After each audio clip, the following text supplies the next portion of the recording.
Buenos días a todos, a los que están aquí, claro que sí, adelante. Decía buenos días a todos, a los que están de manera presencial y a los que están en línea también viendo esta nueva edición del Diplomado en Apreciación y Crítica de Arte. Este es el diplomado que vamos a impartir durante este 2025, empieza hoy 28 de marzo y termina el 12 de diciembre. Estaremos en sesión todos los viernes hábiles del calendario escolar de la universidad. En total serán 32 sesiones. Lo único que nos pide la coordinación de docencia, que es quien nos va a expedir las constancias del diplomado, es que la gente asista al 80% de las sesiones. Los que no quieran constancia, pues pueden ir y venir cuando puedan o verlo en línea si es que les conviene mejor verlo así. Solo que para la entrega de la constancia sí necesitamos cumplir ese requisito que nos han pedido desde la coordinación de docencia, ¿sale? Bueno, pues este diplomado, que tiene ya muchísimos años dándose, yo empecé dando este diplomado en 2003 en el Instituto Zacatecano de Cultura, a partir de la invitación que me hizo la que se encargaba en ese momento del área de investigación en el instituto. Buenos días. Ahí empezamos y lo que ella me pedía en un primer momento es que yo diera un curso sobre historia del arte. A mí la historia del arte no me gusta. Me parece terriblemente aburrida, porque además se ha confundido la historia del arte, luego entendí que era un equívoco mío, se ha confundido la historia del arte con datos, y eso a mí tengo una memoria de teflón, entonces los datos no se me pegan mucho. Encontré que mientras preparaba el curso era más interesante para mí entrar a las entrañas de la naturaleza del arte, y que eso me permitía abordar el arte a partir de la crítica y de la apreciación. Y entonces decidí proponerle a quien me había invitado a dar ese curso que si en lugar de un curso de historia del arte podíamos dar un curso sobre apreciación y crítica de arte. Le expliqué por qué y le pareció muy interesante. De entonces para acá hemos tenido la suerte de que el curso casi no se haya interrumpido, excepto cuando estuvo Poncho Vázquez en el instituto, por alguna razón se quitó el curso, pero yo lo di en los cursos de verano y de invierno que tiene la universidad en el espacio donde yo trabajo.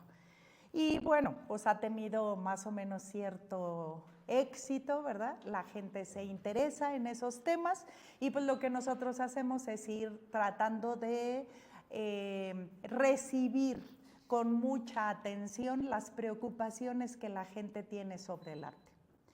Pero sobre todo, quitar los prejuicios que nosotros tenemos sobre el arte y que no nos permiten apreciar bien lo que significa el arte. Quitar los prejuicios significa de alguna manera dinamitar las definiciones con las que hemos aprendido a acercarnos al arte.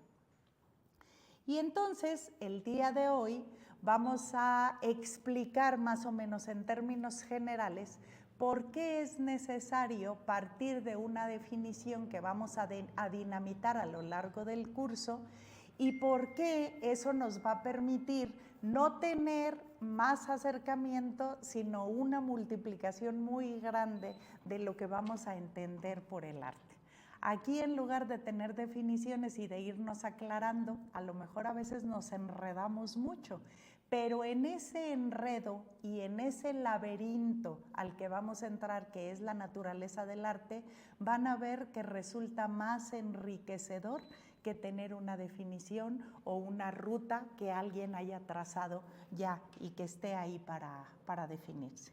Bueno, entrar a las entrañas de la naturaleza del arte significa que tenemos que leer a los que sí saben de arte, a los que son expertos. Un experto en arte dedica casi toda su vida a hacer investigaciones sobre un tema. Eso es un experto. Yo no soy una experta, yo solo leo cosas de arte que luego comparto en mis cursos con mis alumnos. Pero eso no me hace una experta. Un experto, ya vamos a ver quiénes son. Uno de los expertos que yo primero cito en este curso es Gombrich, un historiador del arte que ha muerto ya, que dejó mucho escrito sobre todas sus investigaciones a lo largo del arte y que nos permite a nosotros introducirnos a esa naturaleza que nosotros decimos del arte. Adelante, buenos días. A partir de cosas como estas. Gombrich, que sí es un experto en el arte, ¿verdad?, dice del arte que en realidad no existe nada semejante al arte con mayúscula. Solo hay artistas, dice Gombrich. Antaño eran hombres que cogieron un puñado de polvos de colores y garabatearon las formas de un bisonte sobre las paredes de una caverna. No hay problema en que llamemos a estas actividades arte, siempre y cuando tengamos presente que esa palabra, ¿no se escucha hasta ahí? Bueno, perdón, leo otra vez porque me dice Maureen que no se escucha hasta atrás. Bueno, la definición de Gombrich. En realidad, no existe nada semejante al arte con mayúscula. Solo hay artistas. Antaño eran hombres que cogieron un puñado de polvos de colores y garabatearon las formas de un bisonte sobre las paredes de una caverna. No hay problema en que llamemos a esas actividades arte, siempre y cuando tengamos presente que esa palabra puede querer decir cosas diferentes en épocas y lugares diferentes. Y seamos conscientes de que el arte con mayúscula no existe. El arte con mayúscula se ha convertido en una especie de espantajo o de fetiche. Eso es lo que dice en un libro muy bonito que ojalá puedan adquirir, que se llama Historia del Arte.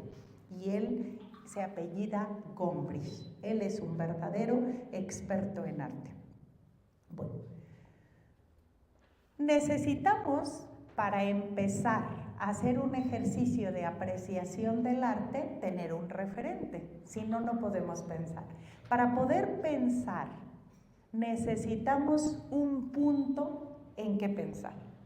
Tenemos que poner un punto, si no, no hay posibilidades de pensar. Así como no podemos mirar todo, ¿verdad? Tenemos que mirar algo, poner un punto y a partir de ahí desplazarnos en el horizonte. Igual en el estudio del arte necesitamos poner un punto para a partir de ahí empezar a darle vueltas a ese punto. Es la única manera en la que podemos pensar. Quienes se dedican a estudiar el mito dicen que el mito pone las coordenadas del pensamiento. Esas narraciones de oralidad le ponen coordenadas al pensamiento. A partir del mito, nosotros sabemos si estamos cerca o lejos de algo. El punto punto es el que nos da referencia. Sabemos si estamos muy arriba, sabemos si estamos muy abajo, si estamos muy a la izquierda o muy a la derecha, ¿verdad? Todo eso, si somos muy grandes o muy pequeños respecto al punto, el punto es nuestro referente de pensamiento. Para entrar al ejercicio de apreciar el arte necesitamos un referente y nuestro referente es una definición, pero no cualquier definición. Por eso es importante que pongamos nosotros el acento en eso. De todo lo que yo he leído de arte, que tampoco es tanto, pero a lo mejor es un poco más que lo que ustedes tienen en los referentes, para mí hay dos autores a los que hay que hacerles mucho caso en las definiciones de arte. Uno es Gombrich y otro se llama Hugo Iriart. Les voy a pasar luego, cuando lo suban, tenemos un chat, un grupo de WhatsApp del diplomado y ahí vamos a poder compartir.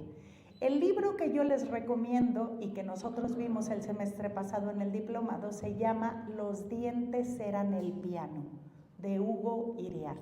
Y ahí hace un ejercicio de estudio sobre lo que significa ser artista y lo que significa el proceso creativo.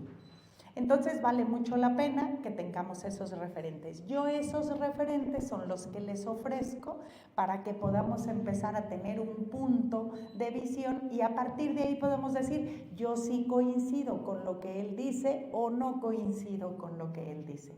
Yo creo que él tiene razón en eso o yo creo que no tiene razón a partir de todo lo que vamos poniendo alrededor. Bueno. Esa es la primera definición. No hay arte con mayúsculas y podemos tomarlo como un mandato. No hay arte con mayúscula. Es decir, no hay una definición de arte a la que se ajusten todos los artistas después. Lo que hay son artistas que empujan a que se vaya definiendo el arte. A partir de ahí. Es al revés y no como nosotros pensábamos, como yo también pensaba cuando entré por primera vez a investigar sobre el arte. Hugo Iriart tiene esta definición y a mí me parece que es la mejor definición de arte que yo haya conocido entre lo que he leído. Y la vamos a desentrañar para ver por qué es tan importante desentrañar eso. Dice Hugo Iriart, necesitamos una definición sobre qué es arte. Y Hugo Iriart dice, arte es el trabajo humano que crea e inventa dentro de la tradición y con gusto estético. Eso es arte. Bueno, la primera parte de la definición.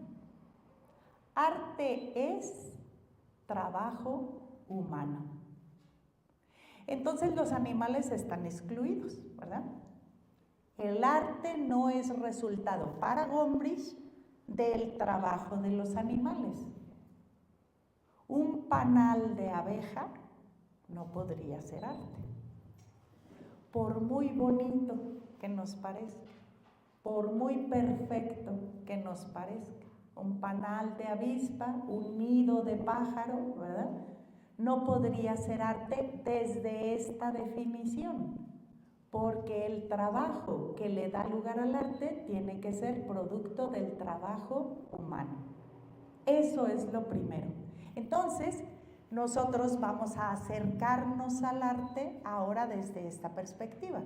Si nosotros no coincidimos con Iriart y podemos decir que el panal de abeja o el panal de las avispas o el nido de un pájaro puede ser arte, tendremos que hacer nuestra propia definición de arte, tratando de convencer frente a una definición de un experto. Y ese es nuestro punto de referencia, ¿verdad?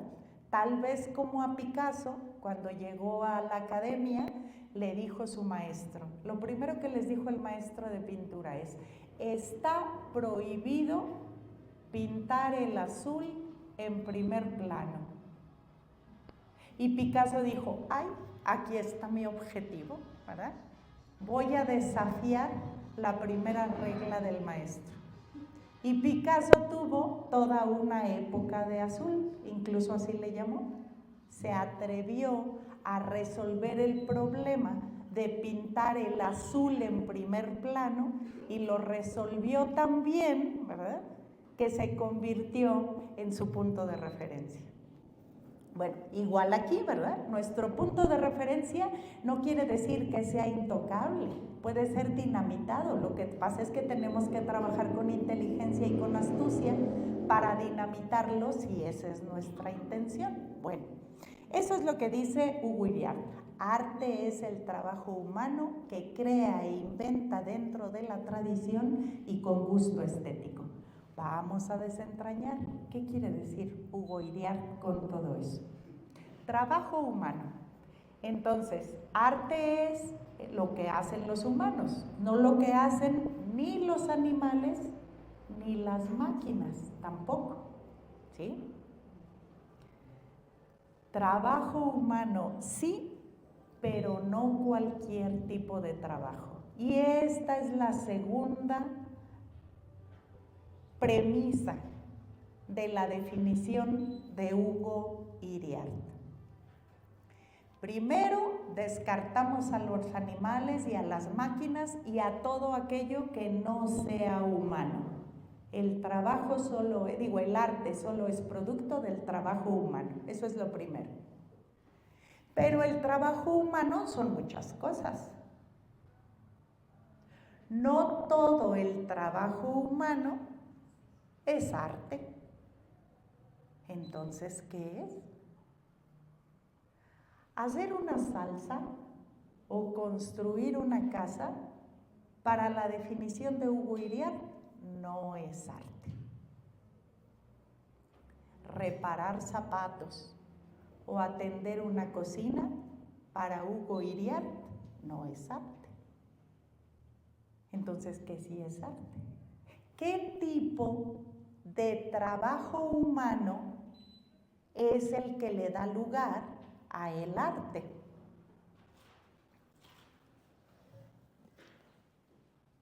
Dice Hugo Iriart, en este punto, cuando nosotros decimos que el arte es el producto del trabajo humano que crea e inventa, estamos a la par de la ciencia y la tecnología. Porque la ciencia y la tecnología también crean e inventan dentro de una tradición y también es el resultado del trabajo humano. Ese trabajo no es artístico, ese trabajo es científico o tecnológico. ¿Pero qué es la tradición? La tradición para el arte, para la ciencia y para la tecnología. La tradición, dice Iriart, es la acumulación del conocimiento de las disciplinas que llevan a que algo se pueda hacer bien. Es la técnica, ¿sí? En el caso de la ciencia y la tecnología hay un camino para llegar a un objetivo. El trabajo científico siempre se propone un objetivo a través de un método. Y ese método es un camino que se ha probado que ya lleva a un lugar, ¿sí? Bueno, en el caso del arte, la tradición también es la acumulación de estas técnicas, de estas formas, de estos materiales que se guardan en la memoria de la historia de una disciplina. De la música, de la danza, de la pintura, de la arquitectura, del teatro, del cine, ¿verdad?, de la fotografía. Todo eso que se va acumulando como conocimiento en técnicas, en formas y en materiales que van haciendo que las cosas se puedan hacer cada vez de mejor manera. Vamos a regresar a la definición. Arte es el trabajo humano que crea e inventa dentro de la tradición. Fíjense, el trabajo humano que crea e inventa tiene que ser algo que no estaba. Tiene que ser un trabajo que no estaba antes. Para que se convierta en arte, tiene que ser creación e invención. ¿Dónde podemos detectar que eso que se ofrece como creación e invención es de verdad una cosa que no estaba antes? Pues solo en el tapete de la tradición. No hay manera de saber si eso es una creación o una invención verdadera si no comparamos lo que se nos ofrece con lo que ya estaba. Porque si eso que se nos ofrece ya estaba en la historia del arte, no es creación e invención, sino darle vuelta a lo que ya estaba. Si alguien ahora en el siglo XXI hace algo que hacía Marcel Duchamp en el siglo XX, pues no es creador ni inventor, le está dando vueltas a lo que Duchamp creó e inventó dentro de la historia del arte, ¿sí? Eso es, solo la tradición, el tapete de la tradición nos permite observar si algo es verdaderamente una creación y una invención. Por eso sin la tradición el arte no se puede medir. Pero ya decíamos que la diferencia entre el arte, la ciencia y la técnica es que el arte, su creación y su invención dentro de la tradición tiene que ser con gusto estético. Otro problema, ¿verdad? Lo que hace Hugo Iriart es abrir todos los problemas, ¿verdad? Abrir en canal la naturaleza del arte para que veamos que por dentro, en lugar de soluciones, hay muchos problemas, que se abren muchas venas, pero que una vez que abrimos ese objeto de estudio, lo que nos damos cuenta es que nos podemos enriquecer todavía más, que no lo habíamos visto por dentro y ahora lo podemos ver. Aunque sea incomprensible, ahora nos sorprende poder ver algo que no veíamos antes. Bueno, ¿qué significa que las cosas en el arte se creen y se inventen con gusto estético? El gusto estético es una cosa que solo podemos observar en la comparación. El gusto estético no es una definición a la que los artistas llegan. No es que el gusto estético esté acá definido y luego los artistas lo aprenden y luego empiezan a crear con gusto estético. Los artistas hacen cosas dentro de la tradición y luego se juzga su trabajo comparándolo con el de otros para ver cuál entre todos está mejor hecho. Eso es el gusto estético. El ejercicio en el arte es comparar todas las formas que hay. Poníamos un ejemplo el año pasado aquí, que nos servía un poco. Si todos aquí nos pusiéramos a dibujar una cara de algún modelo que les pusiéramos aquí, todos haríamos un ejercicio diferente, porque además todos tenemos conocimientos diferentes y habilidades diferentes. Si yo les pusiera una cara aquí enfrente y les dijera dibújenla en esta hoja blanca, cada uno de ustedes haría su propio ejercicio. Para valorar quién de entre todos hizo el mejor ejercicio, lo que necesitamos hacer forzosamente es un ejercicio de comparación. Y la comparación, pues, es pegar en una pared todos los ejercicios para ver uno respecto de otro. E ir descartando ahí quién trabaja mejor la forma de la cara en el dibujo. ¿Qué hay en el ejercicio de dibujar?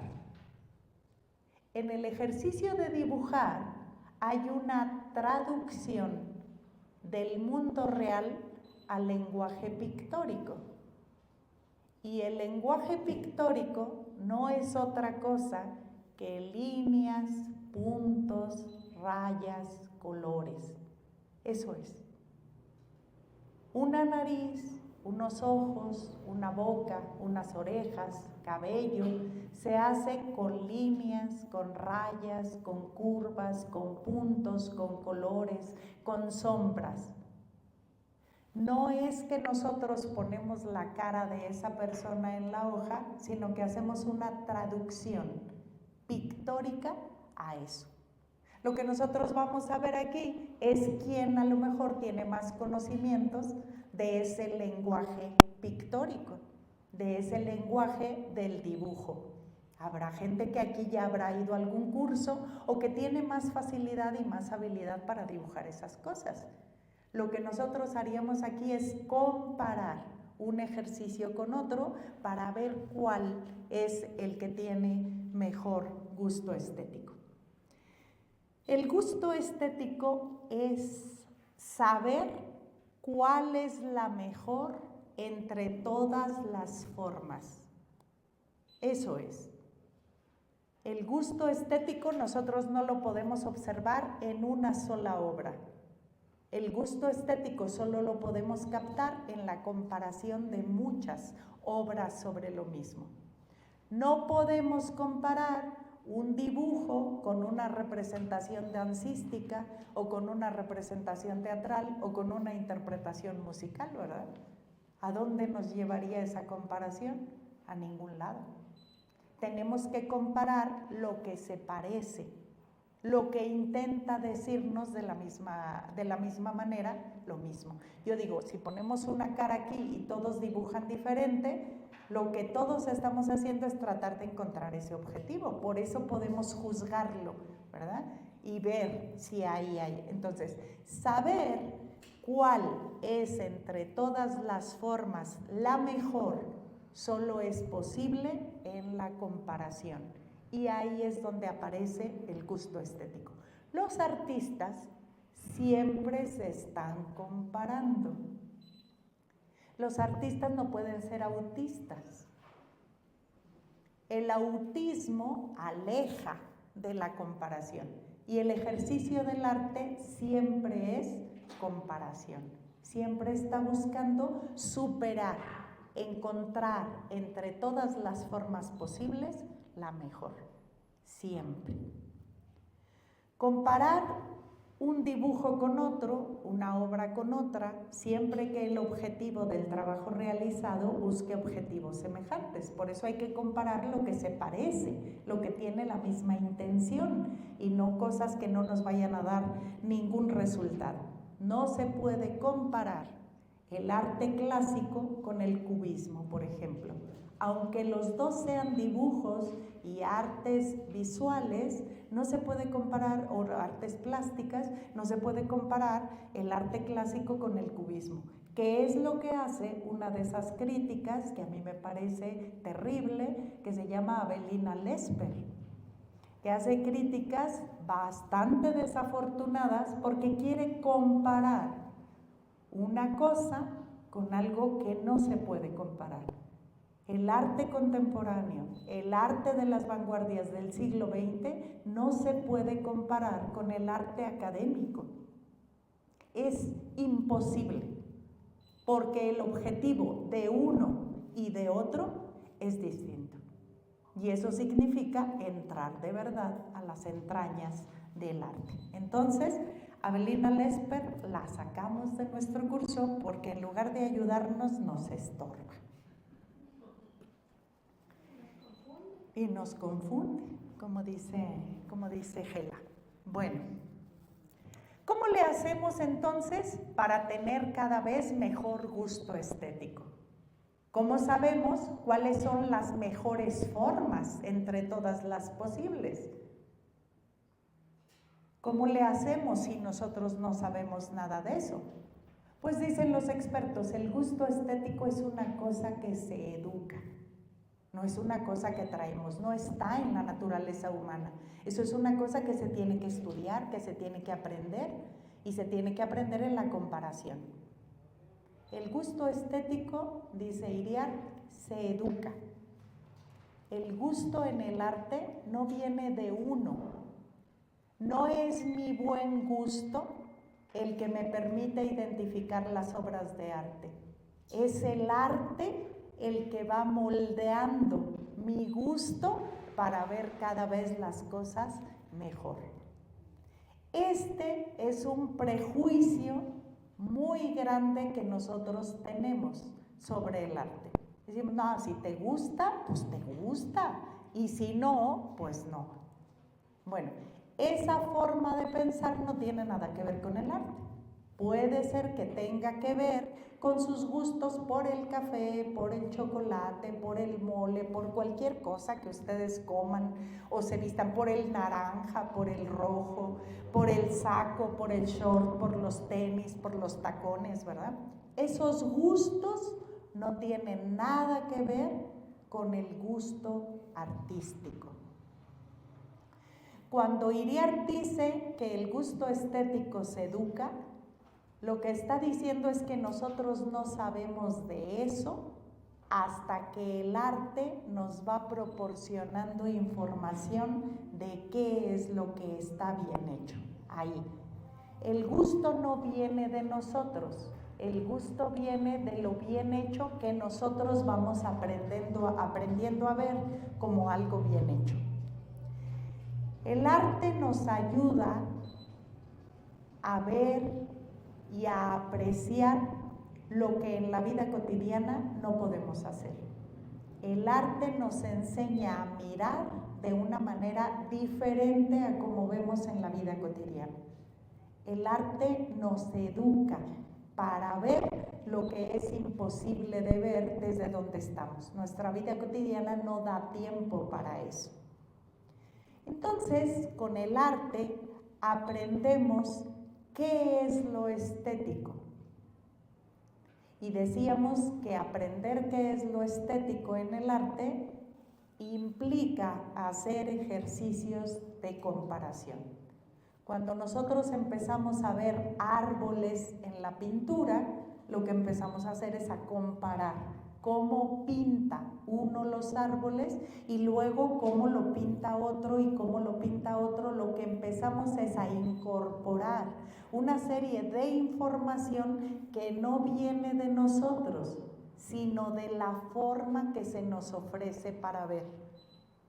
No estamos autorizados a juzgar el arte por lo que sabemos antes de acercarnos a él. Es el arte el que nos proporciona la información para cada vez poder decir de mejor manera que este árbol está mejor hecho que este, o que este árbol no se puede comparar con este porque la intención de la pintura no era producir ilusión en el ojo como lo hace el arte realista, que nosotros así le decimos, ¿verdad?, frente al arte abstracto. Y empezamos a tener complicaciones ahí, solo en la forma de los árboles. Bueno, para hacer ese ejercicio de la manera más adecuada, es decir, para aprender lo que es el gusto estético, para hacer ejercicios de comparación, lo mejor es comparar dos cosas que buscan el mismo objetivo. Porque si comparamos dos cosas que no buscan el mismo objetivo, como hace Avelina Lesper, pues vamos a decir tonterías como las dice ella, ¿sí? Entonces, para evitar eso, luego ya se hace uno un poco más calladito y más reservado, ¿verdad? Le da uno pena conforme va uno avanzando. Una cosa es apreciar el arte. Para apreciar el arte, lo que necesitamos es educar nuestro gusto estético. Y ya decíamos, ¿cómo educamos el gusto estético? Lo educamos viendo, lo educamos oyendo, lo educamos leyendo, lo educamos yendo a conferencias, lo educamos escuchando a expertos, lo escuchamos yendo a cursos, lo educamos platicando con los amigos en un café, lo educamos así. Buscamos la manera de cada vez ir obteniendo más información sobre algo para saber qué significa eso. Para apreciar el arte necesitamos educar nuestro gusto estético, aprender qué es eso y poco a poco irlo incorporando a nuestro conocimiento sobre arte. Pero la crítica de arte es otra cosa. La crítica de arte es una cosa muy especializada y por eso se concentra en muy poquitos. Que alguien sepa de arte no lo hace un crítico de arte. Entonces, ¿en qué consiste la crítica de arte? Criticar el arte, dice Iriart, no es me gusta o no me gusta algo. Eso no es una crítica. En el arte, el gusto estético juzga si el objetivo de un ejercicio se alcanza o no.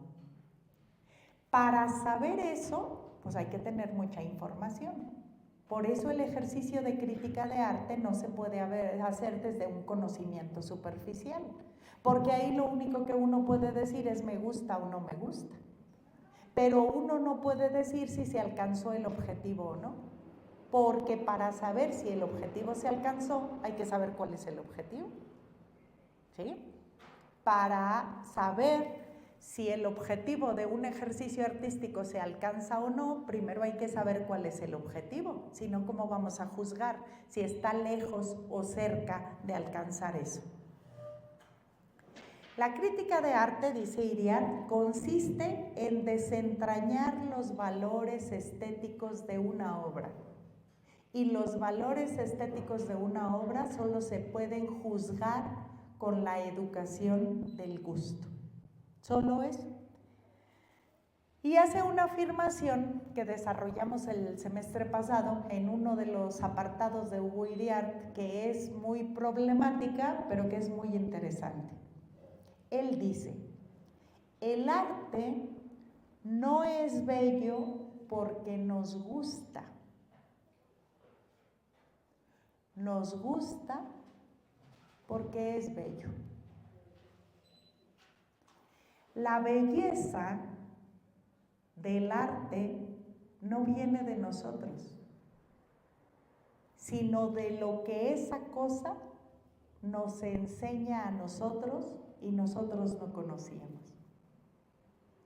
Entonces, ese prejuicio que tenemos, que el arte es bello porque nos gusta, se ve completamente dinamitado por una frase como la de Hugo Iriart. El arte no es bello porque nos gusta porque es bello. ¿Qué quiere decir eso? Que tenemos que aprender a saber qué es la belleza en el arte. La belleza no es una definición que aprenden todos los artistas para luego aplicarla a su obra. La belleza es una concreción en la forma que nos muestra a nosotros algo que nosotros no conocíamos. La belleza, dice Hugo Iriart, no está en mi gusto, sino en el arte que me enseña a ver lo estético. Entonces tal vez estemos muy lejos de saber, cuando nos acercamos por primera vez al arte, estemos muy lejos de saber qué es la belleza, ¿sí? Porque la belleza no es un juicio que se hace desde el gusto personal, ¿verdad? El gusto personal, ya decíamos, pues nosotros podemos decir, a mí me gusta el café del San Patricio y a mí el del Starbucks, pero ahí se queda todo, ¿no? Eso no da de qué hablar. En cambio, en el arte hay muchísimo de qué hablar y muchísimo que aprender. Bueno, hago una pequeña pausa para ver si después de todo este cubetadón de datos, ¿verdad?, quieren ustedes hacer una observación, si tienen alguna duda, si tienen alguna diferencia con lo que Iriart nos están planteando, para que vean cómo se inicia el curso. Después de esta sesión, lo que vamos a hacer es terminar la última parte del libro de Hugo Iriart, que hoy les vamos a compartir también, para que terminar ese libro, cerrar ese ciclo y empezar este año con un libro de Susie Gablik que se llama, déjenme les digo cómo se llama. Se los voy a mostrar incluso para que... A fotocopiarlo, sí. Déjenme nada más mostrárselos, que lo pusimos en... ¿Se escribe como ajo en inglés? ¿Cómo qué? ¿Como ajo en inglés? No, Gablik. G-A, ahí va. Déjenme, se los pongo.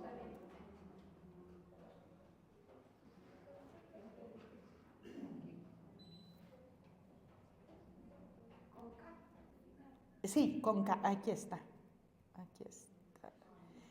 Este libro se llama Ha muerto el arte moderno y la manera en la que se escribe su nombre es ese. Si no lo encuentran, nosotros sacamos una fotocopia y la empezamos a compartir para que cada uno tenga su propio material, ¿sale? Y ahorita les enseño el de los dientes eran el piano también, ese se los vamos a facilitar también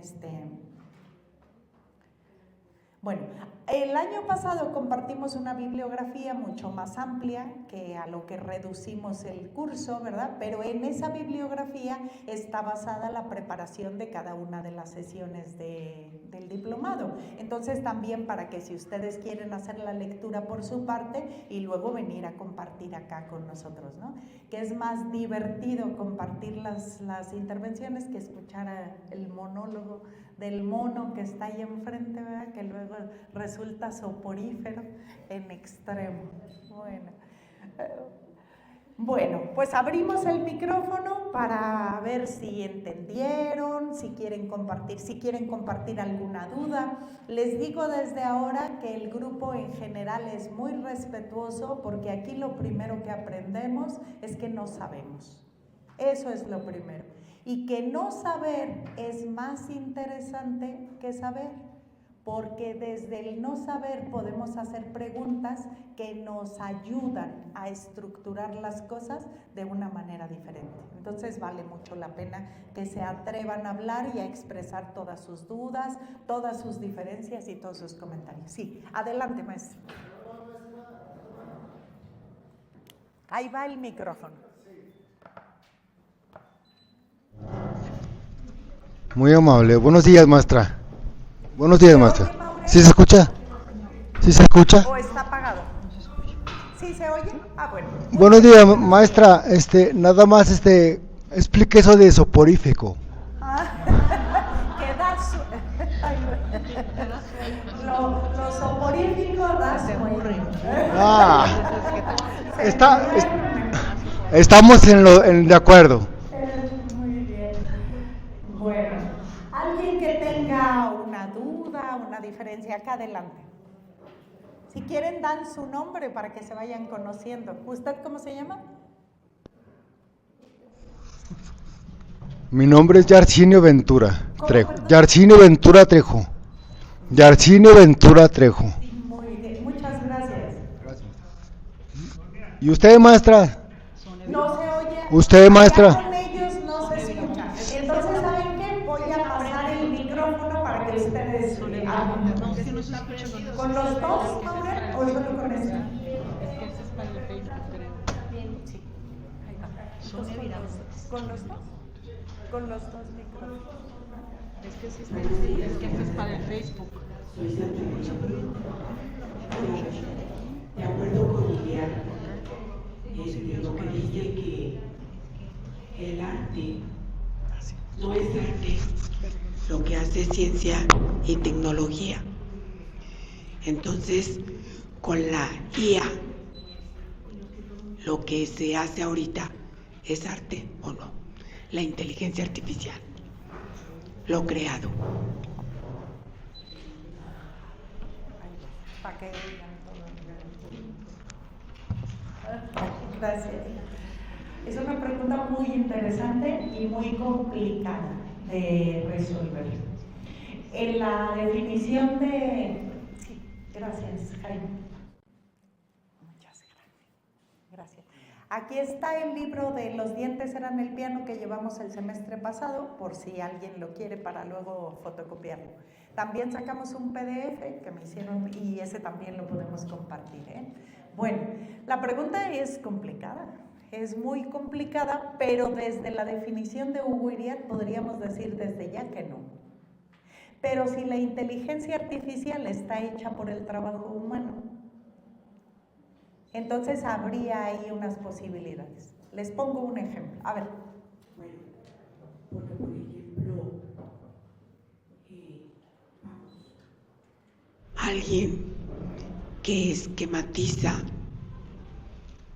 algo que va a ser producido a través de IA debe de tener cierto conocimiento, estética, sensibilidad, creatividad para poder sentir eso, esquematizarlo en su mente, para poder traspolarlo a través de la tecnología.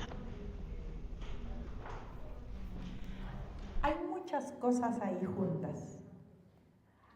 En este curso vamos a aprender que vale la pena separar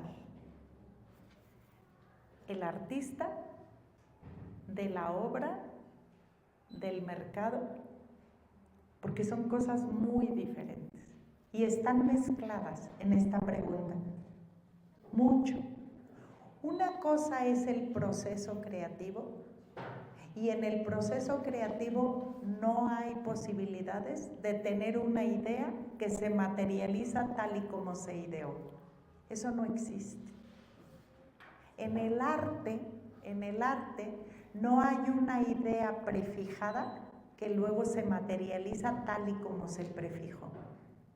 En el proceso creativo del arte lo que hay es una transformación y un desgarramiento de la primera idea a la hora de materializarla. Se complica muchísimo. El trabajo del artista es tan trabajoso, tan arduo, porque no sabe a dónde va a llegar. El proceso de creación de lo que no existe no se puede pensar desde el principio y luego materializarlo completamente.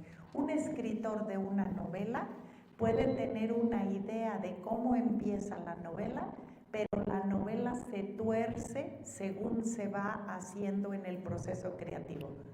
Aparecen nuevas ideas, otras ideas se quitan, se borra, se tacha, se aumenta, personajes que se habían pensado no funcionan y aparecen otros que empiezan a funcionar mejor. La manera en la que se tejen las relaciones entre uno y otro personaje va surgiendo conforme se va trabajando en eso. Para el artista, el trabajo resulta arduo porque no se sabe dónde empieza la obra y dónde termina. Eso es una cosa que le aparece y se le revela mientras lo va haciendo poco a poco. Entonces, les iba a poner un ejemplo de esta pregunta que es compleja de responder, pero que a lo mejor les ayuda lo que Felgueres contestó sobre el ejercicio que a él le tocó hacer con la máquina estética. Felgueres estaba explorando con figuras geométricas y estaba haciendo combinación de varias figuras geométricas. La cabeza de los hombres da para pocas combinaciones, para unas cuantas centenas, ¿verdad?, de combinaciones de las figuras. Él combinaba el círculo con el rectángulo, con el cuadrado, con el triángulo, con algunas líneas. Y entonces daba lugar a un ejercicio muy interesante que nosotros conocemos, que es la parte de la exploración geométrica de Felgueres. Surgió la posibilidad de que le dieran una beca para hacer una investigación en una universidad en Estados Unidos y le pareció interesante que el arte podría cruzarse con una investigación en la computación. Y entonces se relacionó con gente que podía meter a la computadora todas sus formas para que la computadora hiciera la mezcla, la combinación de todas esas formas. ¿Qué le quedaba a Felgueres? Dijo en una conferencia. Dice, lo único que me quedaba a mí era elegir cuáles eran las mejores combinaciones. Pero eso, después de un tiempo, resultó muy aburrido. La computadora tenía una capacidad más grande que su cabeza de hacer combinaciones de figuras geométricas. Y entonces, dice él, me quitó el problema de hacer la combinación yo. La máquina ayudaba a eso. Entonces el trabajo de él solo consistía en elegir las mejores combinaciones. Pero dice él, después de un tiempo eso resultó muy aburrido. Para un artista al que le ebulle la sangre, que está hirviendo por dentro por crear cosas, no se puede quedar con eso. Entonces Felgueres empezó a explorar en La Mancha. Y lo que conocemos de Felgueres, lo que lo ha hecho más famoso y lo que lo tiene con un museo como el que conocemos ahí, es esa exploración en La Mancha. El arte abstracto de Felgueres era una cosa que le interesaba más a él como artista que lo que podría producir en esa combinación inmensa de posibilidades de las figuras geométricas. ¿Qué hay ahora? Yo he compartido en este grupo que tenemos de WhatsApp una cosa que a mí me parece muy interesante, de formas teatrales que se combinan a través de la inteligencia artificial y que dan la posibilidad de una representación teatral a partir de ciertas formas o colores. ¿Eso es interesante? Sí, tiene un límite de creatividad, como el límite de la creatividad que tuvo el ejercicio de la máquina estética de Felgueres. No sé si eso ayuda un poco a contestar eso, depende de cómo se haga. No se puede hacer una respuesta directa. ¿La inteligencia artificial es arte? Pues hay que ver qué forma crea la inteligencia artificial para ver si su forma tiene gusto estético. Si en la tradición eso se puede juzgar como una novedad, como una creación, como una invención, o es lo mismo dándole vueltas, ¿verdad? O como lo dijo ella, ¿cuál es el objetivo? Sí y no. ¿Por qué? Porque en el arte, fíjense, exacto, el objetivo uno cree que se puede alcanzar a ver. Nosotros sabemos, para el crítico de arte, el objetivo solo se puede ver en la obra. No hay, o sea, él no puede decir si se cumplió el objetivo o no. Él tiene que ver la obra para ver si la obra quería llegar a eso y llegó. Pongamos un ejemplo burdo también, imaginemos. Se va a hacer una representación teatral de una historia de migrantes que no llegan a la frontera porque se mueren en un vagón de tren. Eso es una tragedia, ¿no? Una tragedia. ¿Cómo se tiene que construir el guión teatral de una tragedia como esta? Pues de manera tan profunda que en el público no se vaya a producir, en lugar de tragedia, risa. Si el guión genera risa en el público, hay algo que está mal hecho. Se manufacturó mal el guión para una tragedia como esa. Si el público se ríe, algo está mal hecho. ¿Cómo se sabe? Porque el objetivo de una tragedia no es producir risa, ¿no? Pero ¿dónde sabemos si se cumple el objetivo? En la manufactura concreta. ¿Y dónde vemos la manufactura teatral? Pues en la representación teatral, no antes. No antes. Solo ahí, en el presente. El asunto es que el arte se vincula tanto con la vida, es tan azaroso como la vida, que por eso cada experiencia que tenemos en el acercamiento con él, aprendemos una cosa diferente. Y por eso la complicación de responder a eso, ¿no? La pregunta es, ¿la inteligencia artificial puede dar lugar a arte? Pues depende. ¿Depende de qué? Pues de lo que cree la inteligencia artificial. Vamos a verlo y vamos a juzgar si eso que crea la inteligencia artificial es artístico o no. ¿Sí? Y eso depende de lo que... Sí, adelante.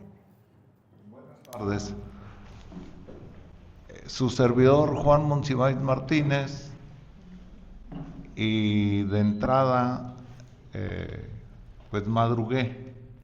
Ya te diste cuenta, Sonia, de ello, y una felicitación por el tiempo que se lleva con este diplomado y por la gran participación de asistentes.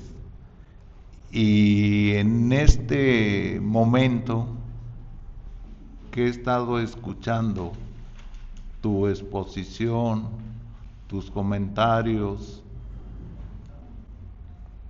me doy cuenta de que hay una gran diversidad de situaciones, de factores que nos van a provocar que en un dado momento podamos hacer esa apreciación específica de el arte y también pues a dilucidar y estar facultados para hacer una crítica. Esa es mi percepción en este momento.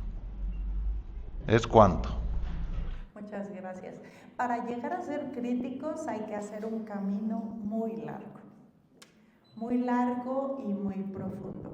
Yo no digo que no se pueda, pero eso es muy complicado, porque hay que llegar a conocer casi todo lo de una disciplina para poder hacer un juicio de valor que sea objetivo.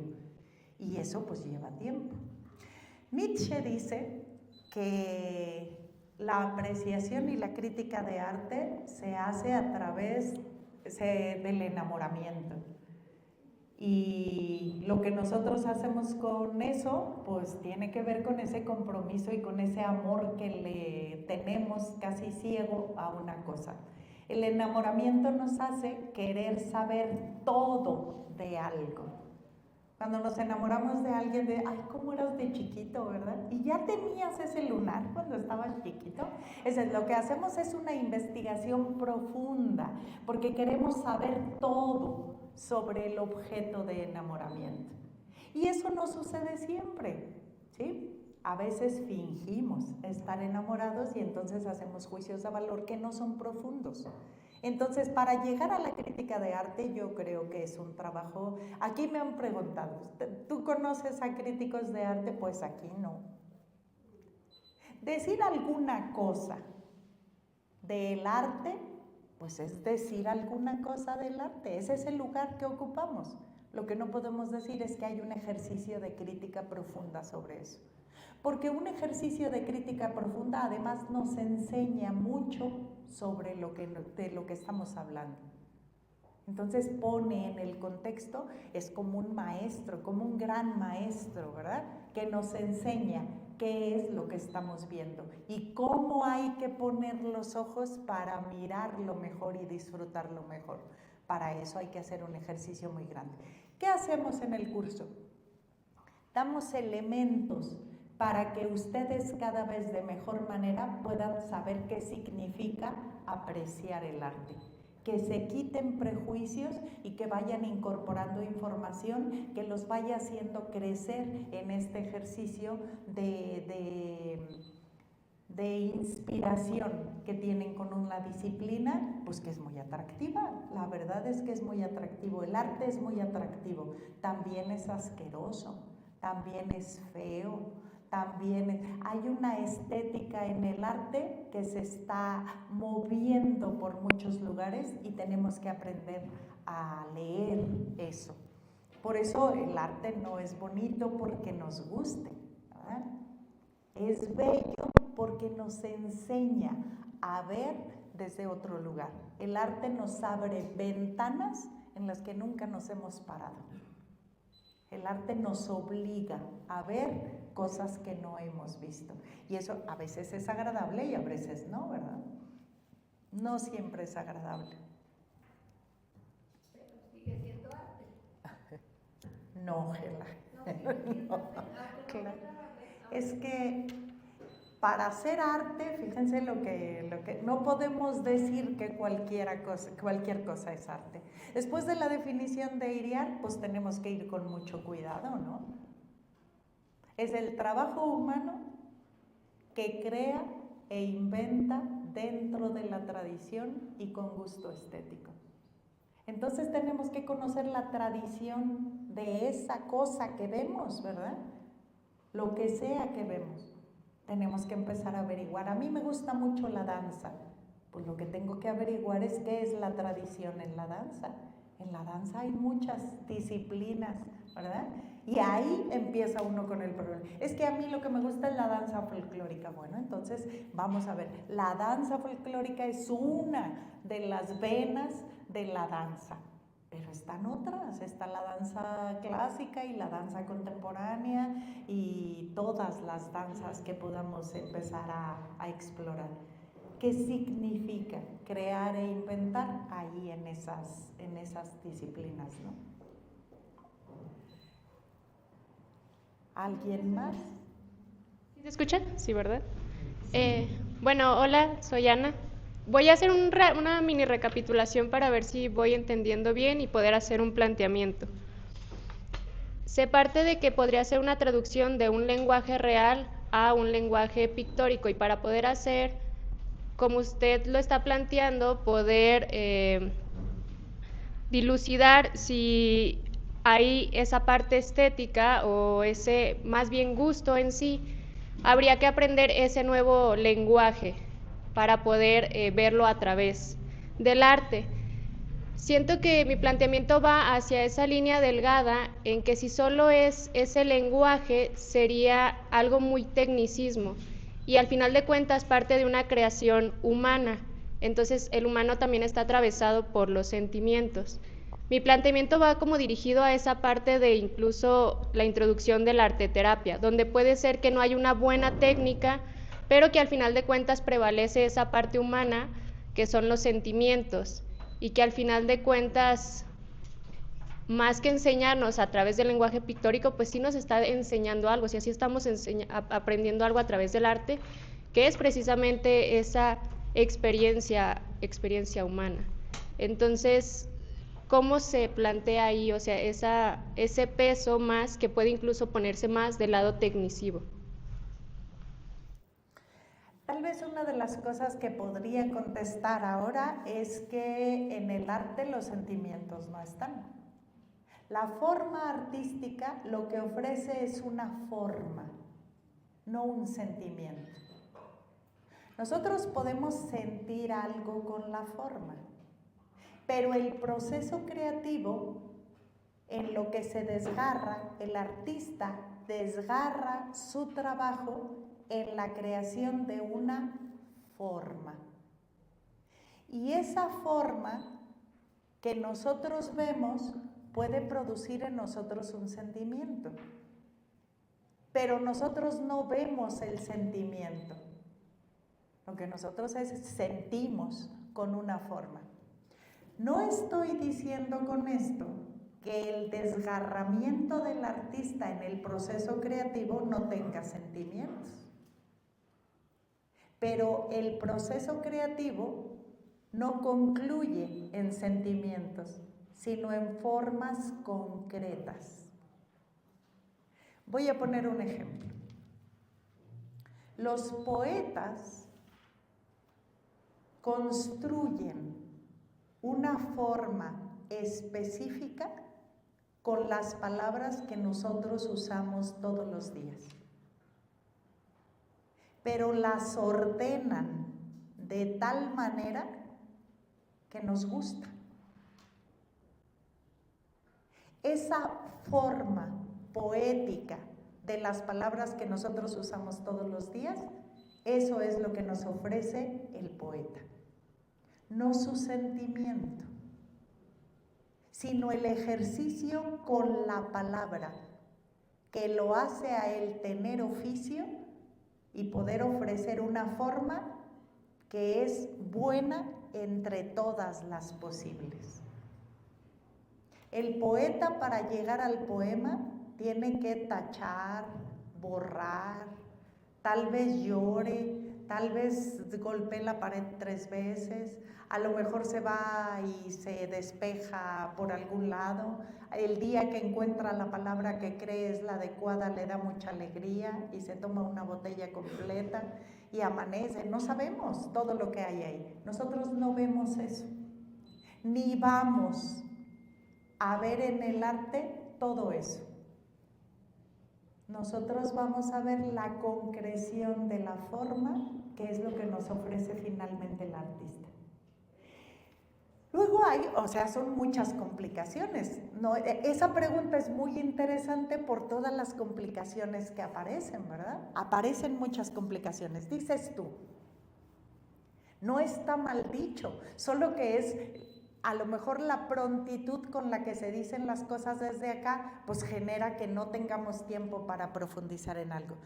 Tú dices, es que ¿cómo pasamos del lenguaje real al lenguaje pictórico en el ejercicio que yo les planteaba del dibujo, ¿verdad? Supongo que a eso te refieres, ¿no? Ese es como un rostro que tiene carne, que tiene huesos, que tiene sangre, que tiene venas, que tiene todo eso, como eso que tiene una tercera dimensión que se puede tocar, que se puede hundir, que se puede aplastar, que se puede deformar, cómo eso luego se traduce a un lenguaje pictórico. Bueno, la cara no es un lenguaje real, es lo real, pero no es lenguaje.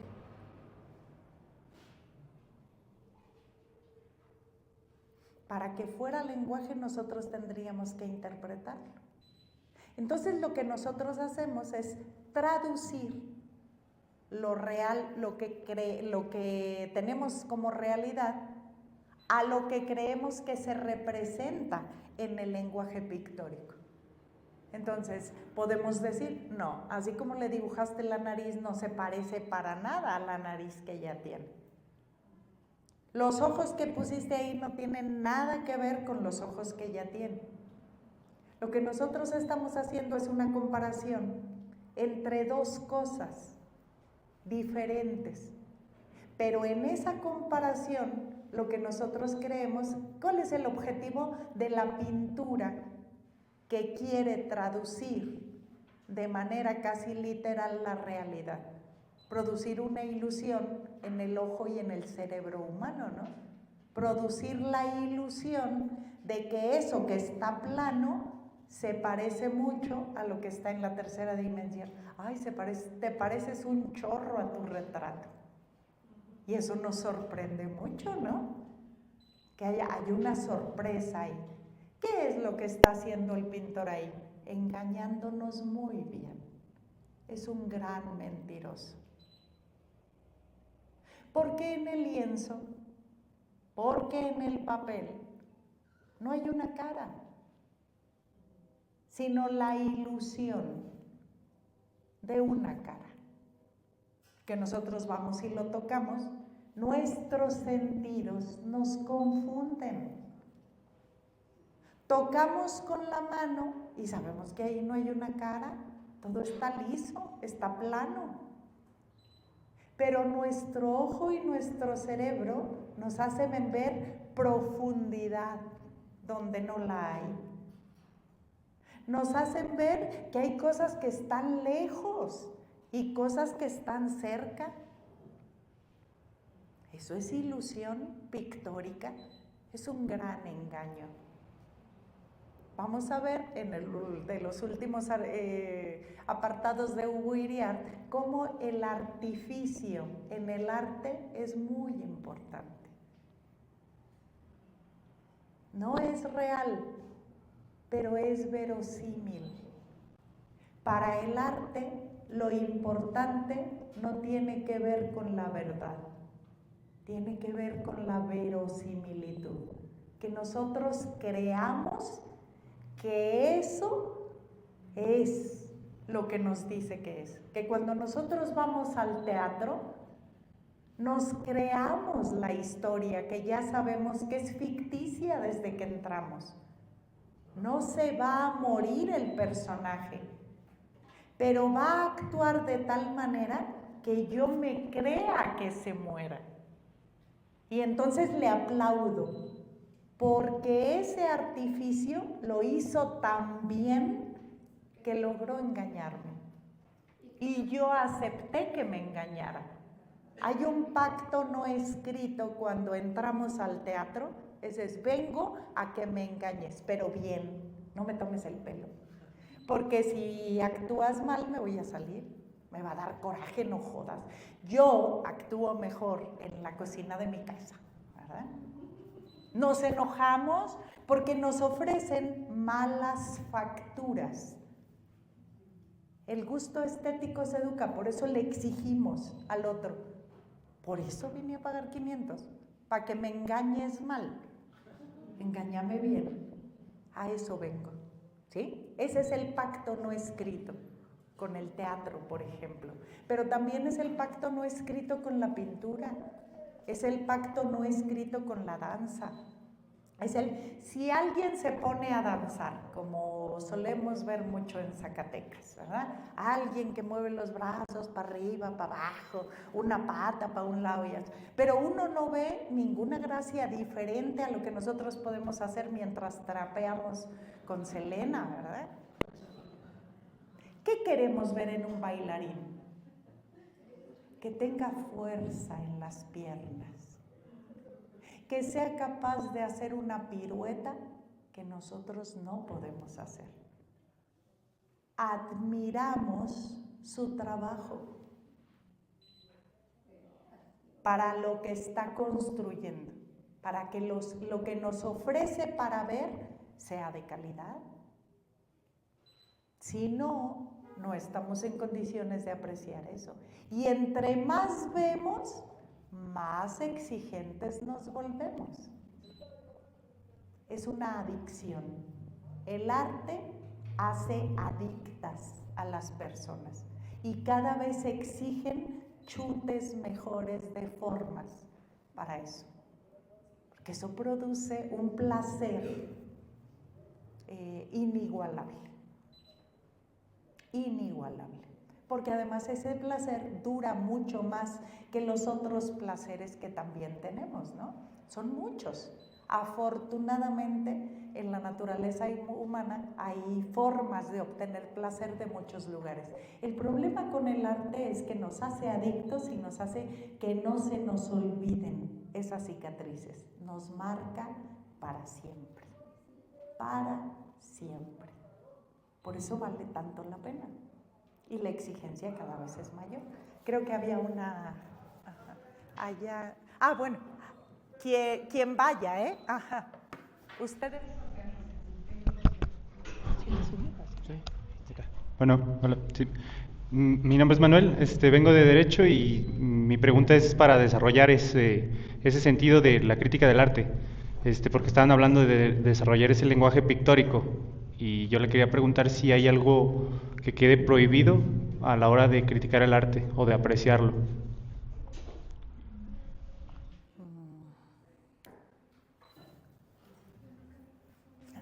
Es una pregunta difícil, ¿verdad?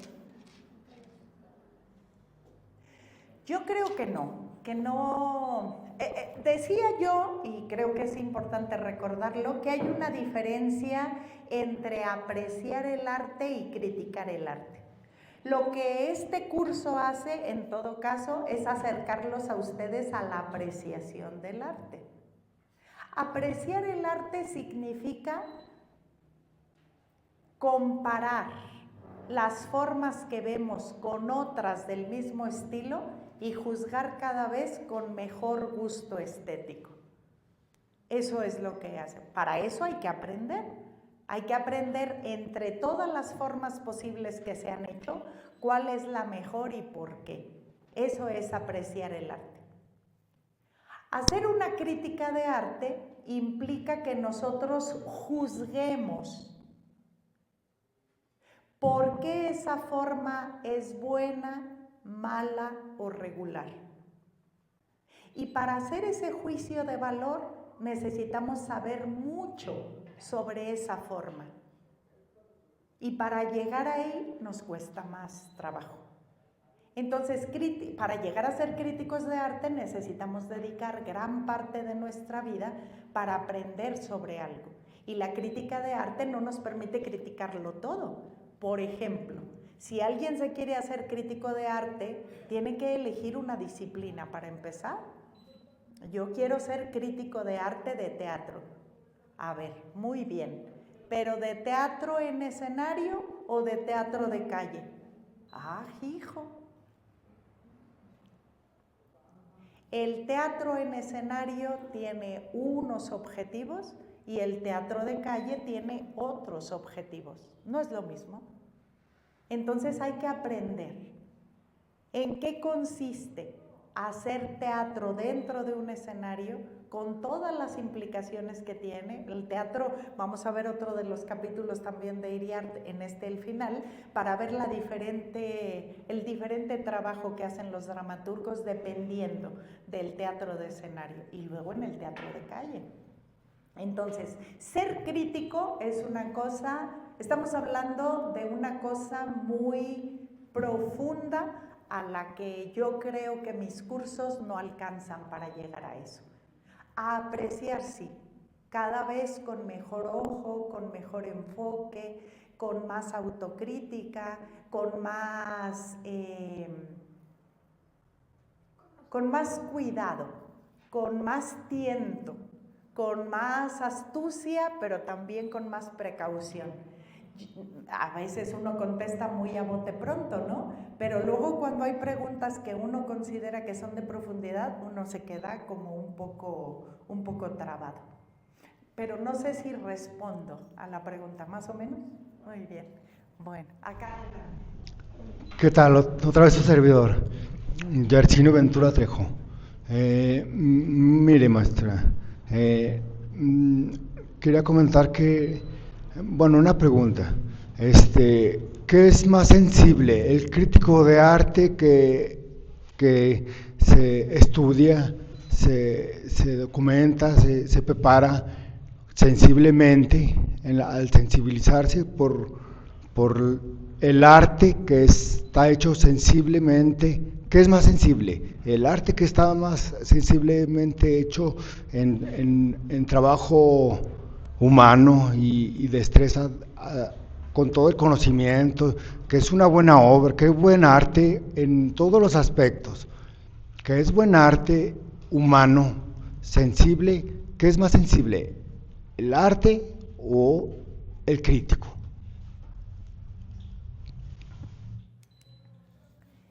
El sentimiento está en la persona, no está ni en el arte ni en la crítica tampoco. Pero al sentimiento, a lo sensible, a la sensibilidad del arte o sensibilidad del crítico. Es que la sensibilidad está en la persona, no está ni en el arte ni en la crítica del arte. Por ejemplo, cuando nosotros leemos un poema, ¿verdad?, la sensibilidad no está en el poema, sino en nosotros que incorporamos esas palabras a nuestra sensibilidad. La sensibilidad no está en la forma artística, por eso no son sentimientos lo que hay en una obra. En una obra lo que hay es una forma concreta que nosotros podemos apreciar estéticamente, ¿sí? Luego, la crítica de arte, ¿qué es? Pues es un texto en donde se juzga bien, mal, medianamente, malamente, lo que sea, donde se explica por qué una cosa es buena, mala o mediocre. Eso es la crítica. Utiliza las palabras para darle forma a un pensamiento sobre alguna cosa concreta, ¿sí? Entonces la crítica tampoco no es una sensibilidad. Yo lo leo y a lo mejor produce en mí ciertos sentimientos, pero ni el ejercicio de la crítica ni la obra son sentimientos, ¿sí? La sensibilidad está en nosotros, que percibimos eso de una manera o de otra. Y dependiendo también de las experiencias personales, ¿no? Yo ese día andaba con ganas de chillar, por eso puse no sé, a quien se nos ocurra, ¿no? Para llorar a gusto, ¿no? Sí. A Cornelio Rey. El micrófono. Acá, Maurel. Tiene que ver más con conocimiento, ¿verdad? A mí me llama mucho la atención eso. Coincido, soy profesor de lo que se expresa Hugo Urias, maestro, en relación a que el gusto estético se educa. Y tristemente creo que falta mucho, bueno, en las escuelas, pero a nivel sociedad, ¿no? Los medios de comunicación creo que influyen bastante para que ese gusto estético sea muy pobre. Ejemplo muy concreto tiene que ver con la música que escuchamos, creo que es de muy escasa calidad o de nula calidad. Entonces la pregunta que quiero plantear es que si hay alguna relación entre esta cuestión que tiene que ver con el conocimiento y la apreciación con la expresión artística, porque bueno, en primaria, que es mi caso donde trabajo, se trabajan ambas caras de la moneda, ¿no? Tanto la apreciación como la expresión. Entonces, ¿qué relación puede haber entre este conocimiento, esta educación del gusto estético con esa apreciación, maestra?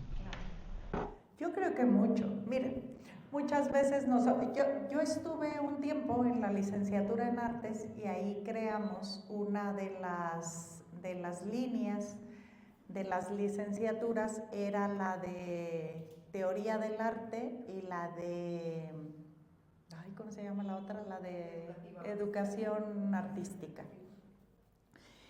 Cuando nos planteamos todas las líneas, nosotros decíamos, pero ¿qué tendrá que ofrecer alguien que se forma en educación artística para luego volver a los niveles de kinder, primaria y secundaria como para influir en eso? Pues lo que nosotros decíamos es evidente que entre más posibilidades haya de que exploren dentro de formas artísticas los muchachos, más se nutren para tener esta capacidad de juicio que nosotros les decíamos. O sea, si vamos al teatro y alguien actúa tan mal que nosotros detectamos eso, pues lo que nosotros tenemos ya es un primer acercamiento a eso. ¿Qué es lo primero? Que ya sabemos que es teatro, ¿no? Alguien que nunca ha ido a una obra de teatro, que eso es como muy raro en Occidente, ¿no? A lo mejor los Yanomamis en el Amazonas no tienen el teatro occidental, pero algún tipo de teatro tendrán, ¿no?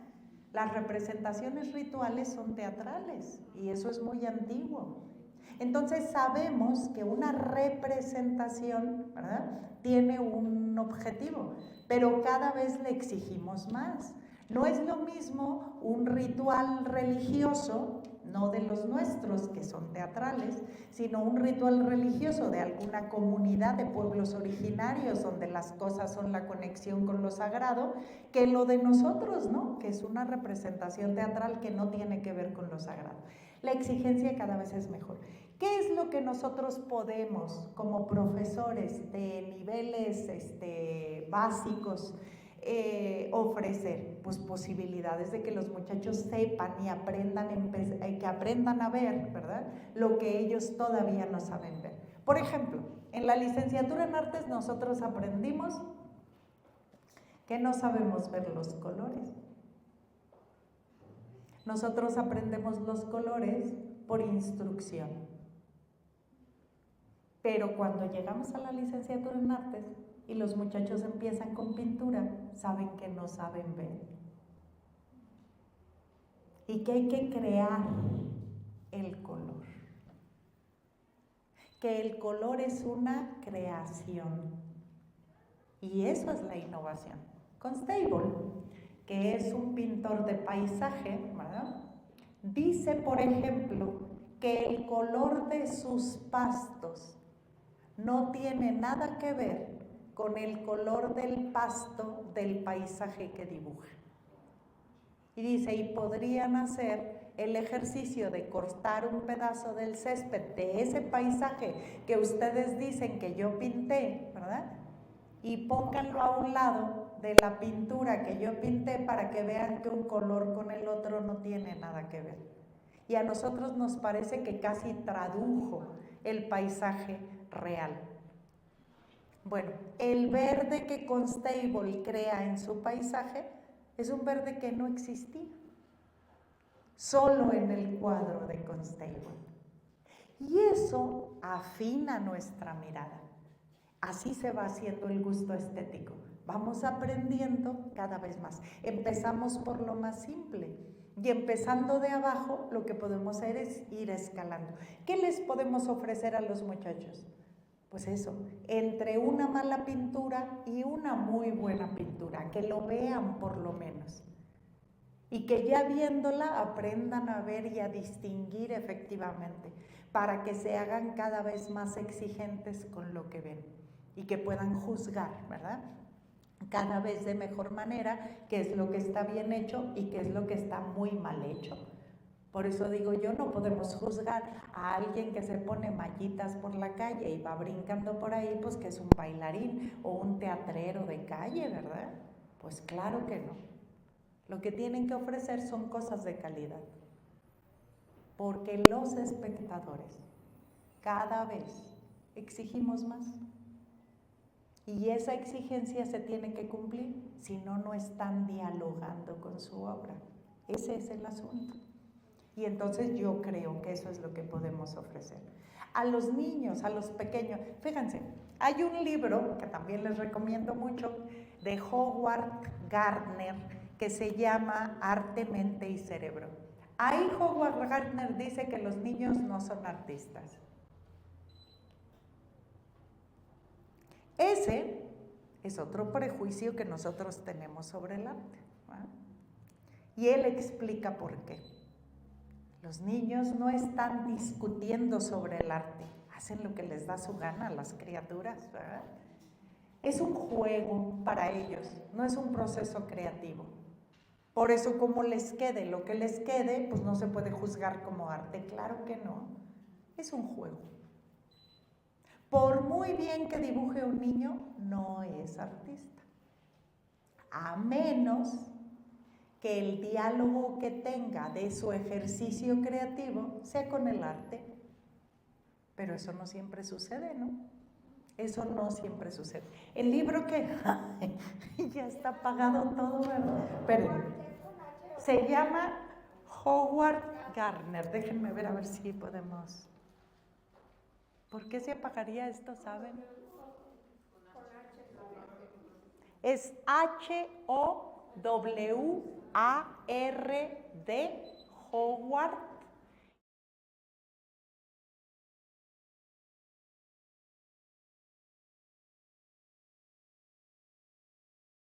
A ver si se prende esa cosa, ahorita lo van a ver acá. Ahí va.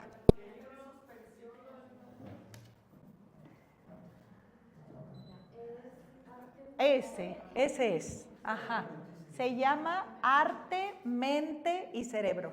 Un libro genial, porque ahí ellos decían, ¿se puede enseñar la creatividad en las escuelas? ¿Podemos hacer que los niños aprendan a ser creativos desde pequeños? ¿Se puede influir? Y entonces, desde la multidisciplina, invitaron a muchos, a lingüistas, a sociólogos, a psicólogos, a filósofos, a pedagogos, ¿verdad? Y hay un montón de ensayos ahí que trabajan a profundidad sobre el arte y llegan, entre otras cosas, a esto. Les adelanto el resultado, no se puede enseñar a ser creativos. Pero entrar a eso es darse un verdadero chapuzón en asuntos de creatividad. Es muy interesante, muy, muy interesante. Vale mucho la pena. Si tienen tiempo y les gusta leer, también ese libro es interesante para ver. Sobre todo para los que nos dedicamos a dar clases sobre arte en niveles más pequeños, ¿verdad? Los niños, pues no les vamos a llevar teoría sobre arte en kinder, ¿verdad? Más creativos no podemos ser en el kinder.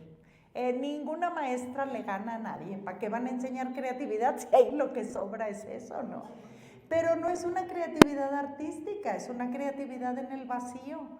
Hay que estimularla, sí, mucho, pero ahí no se necesita que la maestra sepa de creatividad. Ahí lo que se necesita es que la maestra tenga capacidad de alimentar esa creatividad, porque esa es la edad de oro de la creatividad, ¿sí? Entonces no hay necesidad. Bueno, entre otras cosas, se nos van desmontando una serie de ideas que tenemos sobre el arte que decimos, ay, sí estaba yo muy destanteada, ¿no?, con lo que pensaba sobre arte. Sí. Hay una participación en línea. Pregunta Mario Alberto Cristerna: ¿qué tan necesario sería para el ejercicio de apreciación la práctica de una disciplina? Es importante porque ahí aprendes algo que no es la teoría. El problema es que si la práctica no tiene el conocimiento de lo que se hace, pues entonces nomás es el chacoteo, ¿no? Si no sabes sobre teatro y quieres dar clases sobre teatro, pues nomás chacoteas, ¿no?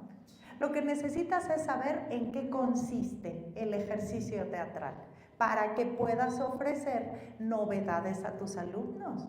Porque si ofreces más de lo mismo, lo que hay ahí es una poca nutrición sobre el ejercicio. Claro que la práctica ¿Cómo se va a aprender a dibujar si no estás dibujando? Pues claro que no, tienes que dibujar, pero tienes que saber qué es el dibujo. Hay un libro muy bonito de... yo ya les dije que mi cabeza es muy...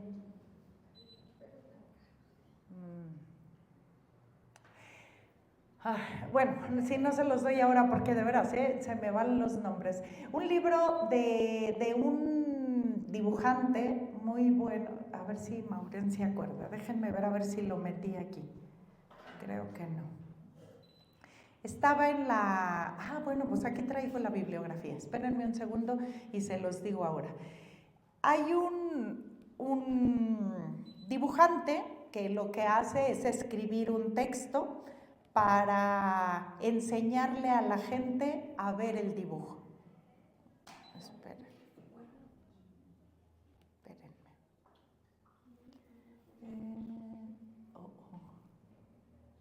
Estaba en el... A ver.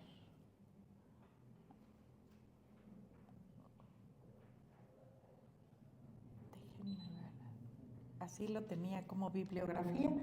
Pero si no se los doy, si no se los doy ahorita, se los doy, sí, aquí está, no, aquí está, ahorita se los digo, nomás por no acordarme. John Ruskin, en un texto que se llama Técnicas de dibujo.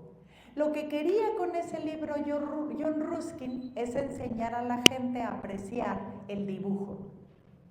Pero entonces, lo que está dando al mismo tiempo John Ruskin son las técnicas para dibujar. Y empieza de una manera muy sorprendente.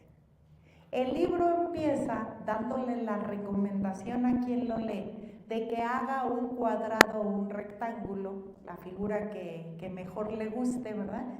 Y que empiece a trazar líneas de un lado a otro hasta cubrir completamente la figura. Cuando ya no quede ningún hueco de dibujar, entonces habrás aprendido lo que significa dibujar dentro de una figura. Nunca se acaba.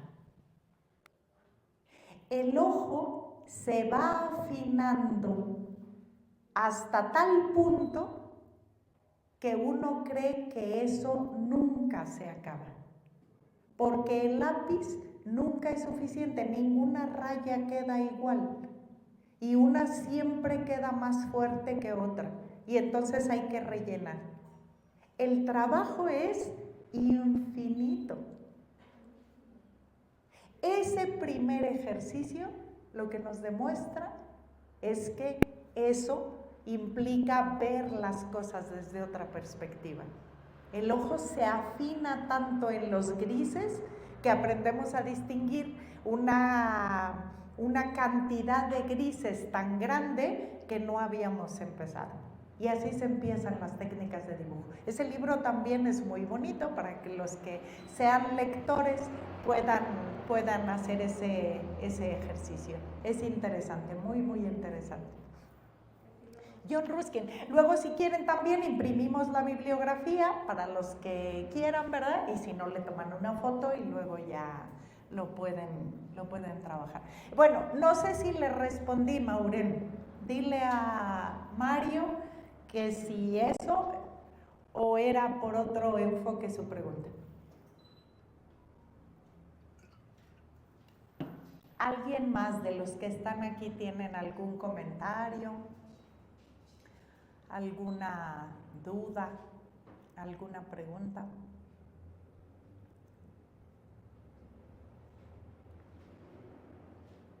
Yo les pregunto a ustedes, ¿se imaginaban que esto es apreciación y crítica de arte? ¿Qué se imaginaban que era este curso? Si alguien quiere compartir lo que se imaginaba que iba a recibir de este curso y que lo decepciona porque no lo está, que no lo está recibiendo. Si alguien quiere compartirnos eso, también es muy, muy agradable de escuchar. Esmeralda.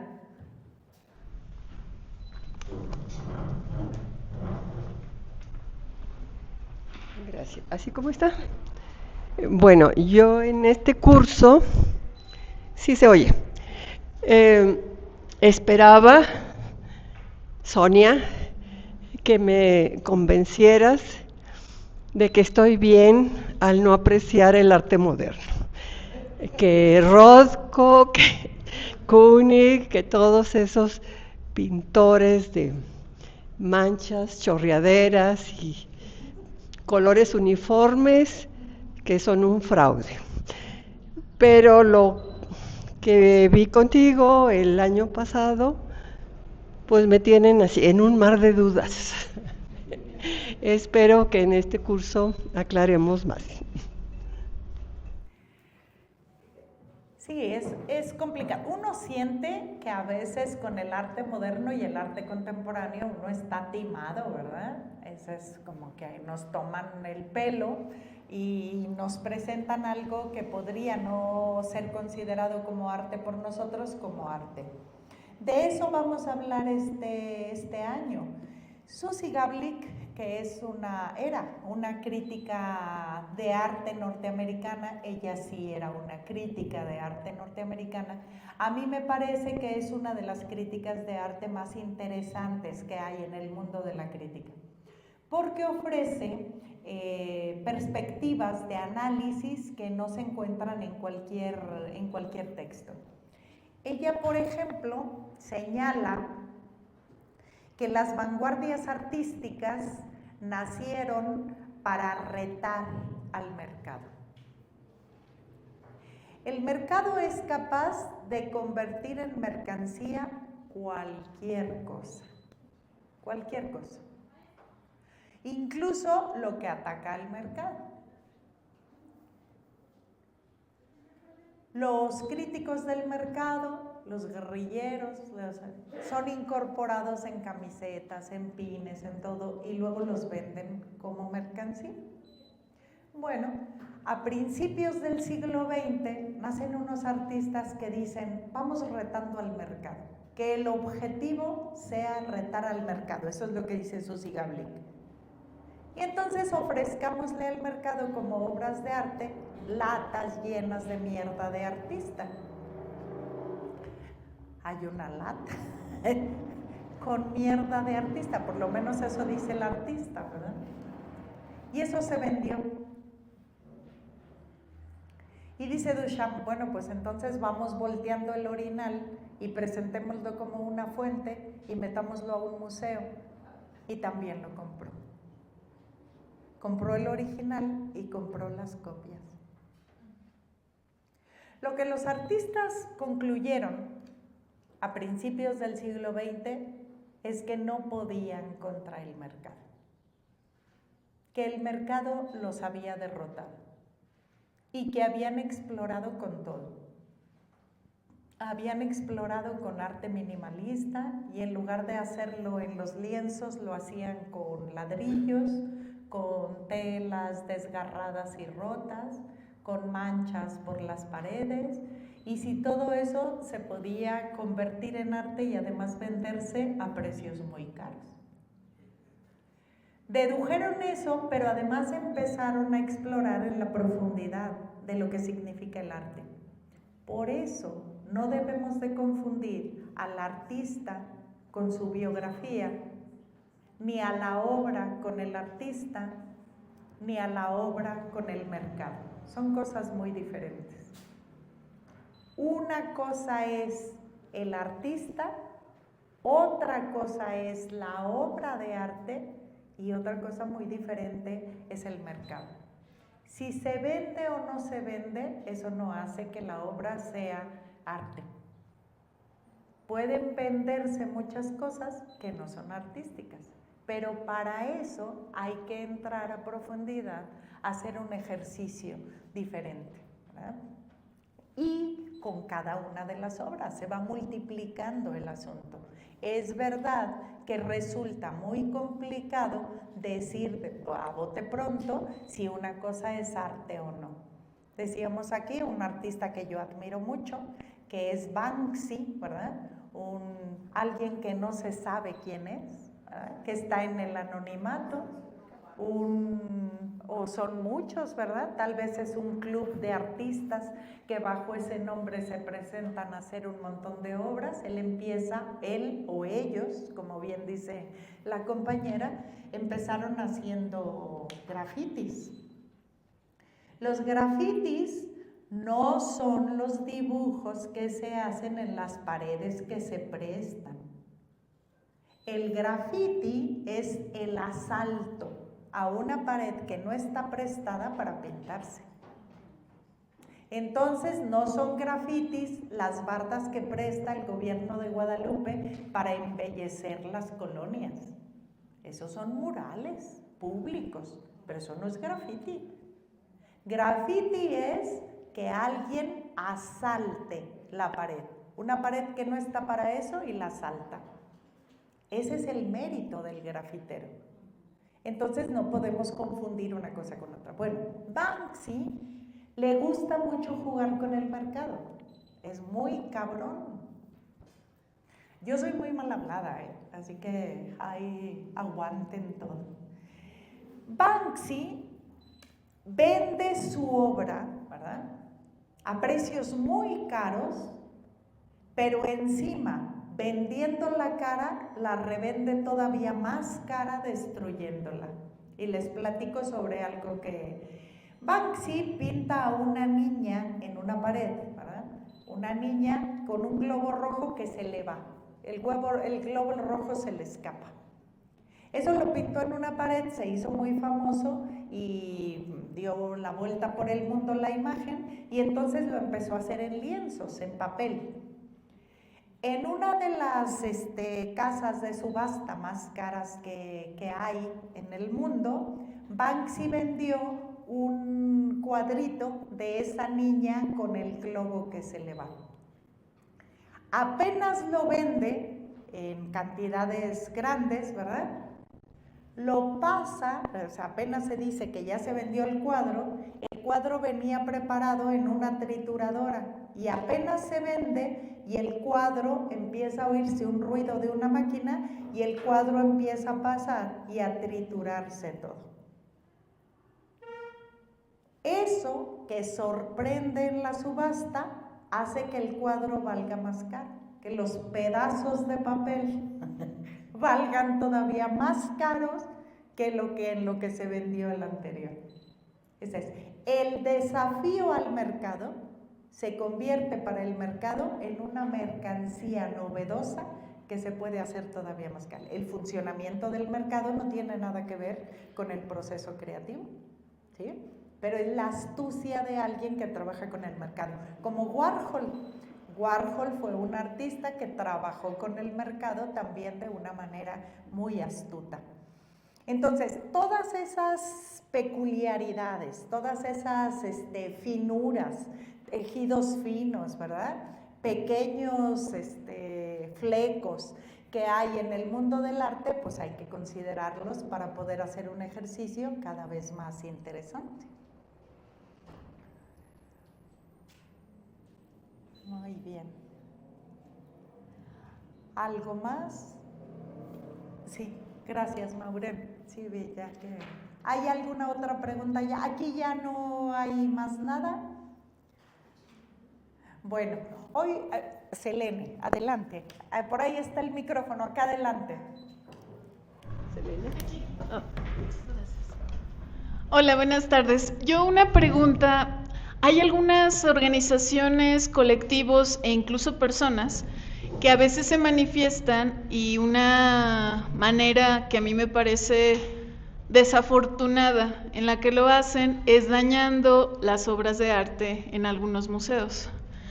E incluso hay personas que atacan los cuadros o las obras, los rasgan. También el año pasado me parece que en una exposición en un museo un hombre destruyó una escultura de un artista chino y bueno, yo no estoy de acuerdo con esas maneras de manifestación y quería preguntar al respecto.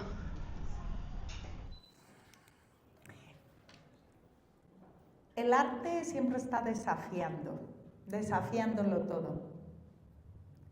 Y el arte de las vanguardias y el arte contemporáneo lo que hace es desafiarlo todo. Esa aura que se crea para las obras como si fueran casi religiosas o sagradas, ¿verdad? También son atacadas por los artistas. Ahora, ¿verdad? Hay una manera de rebelarse contra todo lo que se impone como un ícono, ¿verdad? Que no representa para nada. Yo creo que es una manera de reaccionar adecuada a nuestro tiempo, que tiene un poco que ver, ¿verdad? Un poco, no todo, con lo que hacen también las mujeres al destruir las imágenes públicas, que parece que tienen más valor que la vida de las mujeres.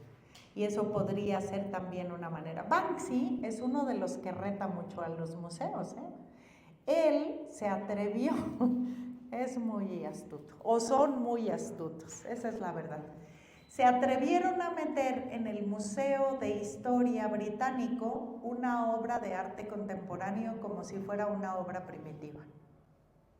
En un museo tan cuidado como ese, era casi imposible colar una obra y colgarla en una pared, pues la colgó. Y puso en las redes sociales que el primero que encontrara su obra que se metió, ¿verdad?, de manera ilegal al museo, él se la regalaría.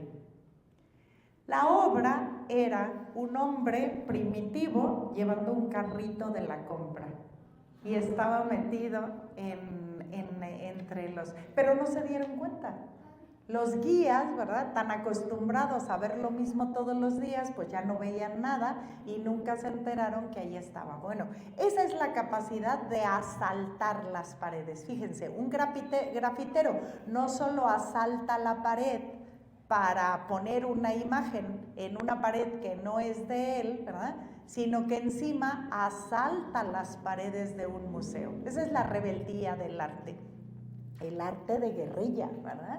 Un poco eso. Las mujeres que van y se manifiestan echando pintura a estos íconos casi sagrados, lo que hay ahí es una rebeldía también. No todos esos artes, vimos el año pasado el arte de guerrilla, que decíamos que era muy interesante, ¿verdad? Bueno, no todas las manifestaciones en los museos tienen que ver con un ejercicio artístico, no todas, pero es una manifestación. Tenemos que aprender a entender de qué se trata eso, ¿no?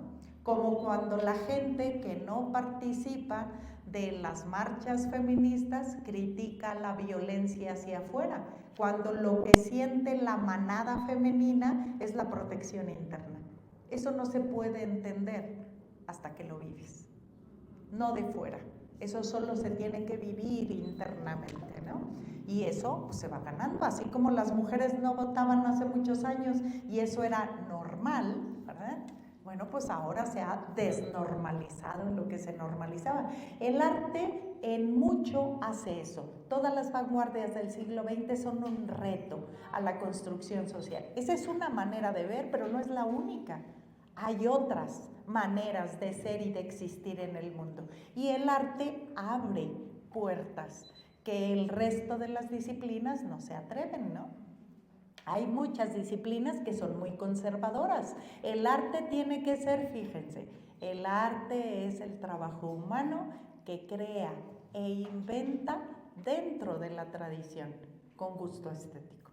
Eso es lo que... Luego vamos a ver lo del gusto estético, sobre todo en la estética de la fealdad y en la estética del asco, que también existe, ¿no? Porque hay artistas que pintan con sangre humana, ¿verdad? O que utilizan el agua de los cadáveres en los, ¿cómo se llaman? Los ministerios públicos, donde llegan ahí a... Bueno, pues utilizan eso también para hacer instalaciones provocadoras a sus espectadores. Hay una provocación, ¿verdad? Lo que hay que hacer es provocar al mundo a partir del arte. Y pues eso, pues hay que ir poco a poco entrando a eso para ir comprendiendo de qué se trata, ¿no? No justificando, comprendiendo de qué se trata. Y a lo mejor eso modifica nuestra manera de ver, ¿no? De ver las cosas. Muy bien.